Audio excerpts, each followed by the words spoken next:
Assalamualaikum semua, hari ini kita berjumpa kembali lagi untuk sesi kita pada hari ini. Untuk slot yang seterusnya di channel saya, so hari ini saya akan kongsikan kepada Anda 4 petua pengucapan awam untuk tarik perhatian audiens. Biasanya orang tidak bercakap nih susah kita nak tarik perhatian audiens. Tengah kita bercakap ada audiens yang boleh lihat, ada audiens yang susah nak berikan perhatian.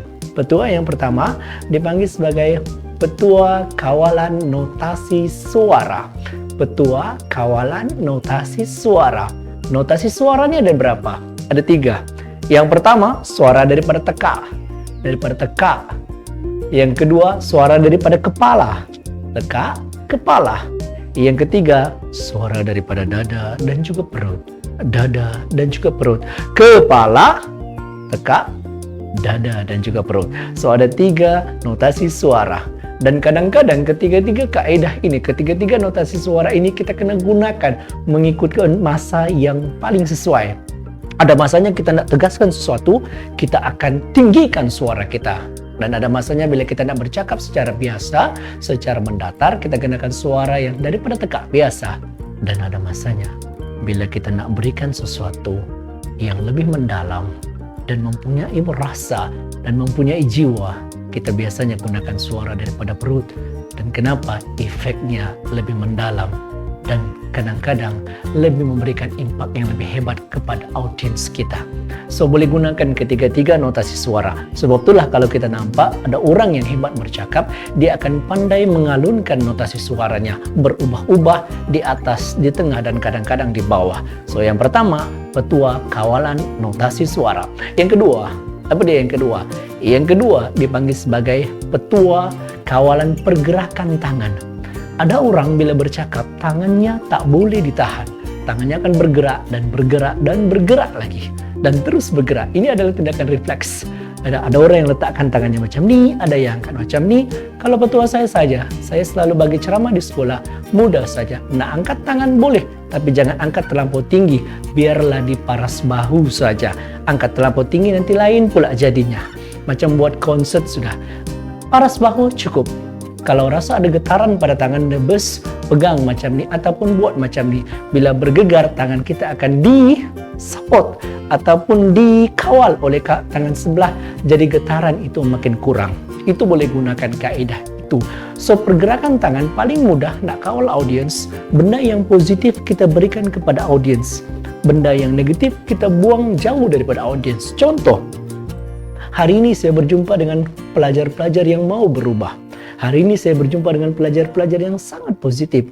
Hari ini saya berjumpa dengan pelajar-pelajar yang mau berubah. Dan hari ini saya tidak mau berjumpa seorang pun pelajar yang tidak tahu jalan hidupnya selepas ini. Lihat pergerakan tangan saya. Benda yang positif saya berikan ke depan kepada audiens, benda yang negatif saya buang jauh. Secara tidak langsung minda audiens akan terdetak dengan benda-benda positif yang diberikan daripada speaker kita. Itu petua yang kedua. Petua yang ketiga kita panggil sebagai petua kawalan aras mata. Bila kita nak kawal audiens kita, kita kawal dengan menggunakan mata kita. Jangan tengok secara zigzag.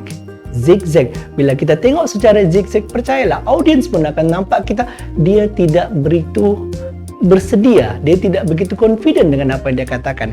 So tengok audiens kita secara mendatar daripada hujung ke hujung dan pastikan setiap audiens kita dapat melihat aras mata kita. Sebab kenapa? Bila kita tidak berani tengok mata audiens kita, audiens akan murah sakwa sangka dengan kita. Dia tidak yakin dengan apa yang dia nak katakan. Sebab itulah kawal pergerakan mata audiens kita dengan melihat mata audiens kita. Lihat mata audiens kita. Lihat dengan jelas. Tapi ada orang yang jenis tak boleh tengok mata orang. So petua saya mudah. Tengok dia punya zone T. Tengok dia punya dahi dan tengok dia punya hidung. Tengok dia punya dahi dan tengok dia punya hidung. Sebab kadang-kala bila kita tengok dahi orang, nampak macam kita tengok mata dia juga. So itu yang berlaku. So petua yang ketiga, petua kawalan aras mata. Dan petua yang keempat adalah petua menggunakan mikrofon. So macam mana nak menggunakan mikrofon yang betul? Jangan pegang mikrofon dengan menutup wajah anda. Sebab wajah anda sangat-sangat diperlukan untuk diperhatikan oleh audiens. Mungkin kita nak keluarkan memek muka, senyum. gembira ataupun marah. So, perlukan pergerakan memek muka itu. So, jangan ditutup dengan mikrofon. Sebaik-baiknya letakkanlah di bawah mulut Anda. Macam ni, senang. So, suara pun akan jelas. Jangan pegang mikrofon di bawah. Audiens akan cakap, tak dengar. Walhal kita letakkan mikrofon kita di bawah. So, sebab itulah kena letakkan tepat pada sini. Jangan pula buat macam ni. Nanti macam nak menyanyi dangdut pula. Itu yang berlaku. Sebab itulah kena gunakan petua yang betul. So, cukup untuk ini. Saya ulang balik. Ada 4 petua tadi. Salah. Ada 4 petua tadi. Yang pertama, petua kawalan aras mata. Yang kedua, petua pergerakan tangan. Yang ketiga, petua lontaran notasi suara. Dan yang keempat adalah petua mikrofon. Sehingga berjumpa lagi di video yang seterusnya. Jangan lupa like, subscribe dan juga komen. Terima kasih. Bye.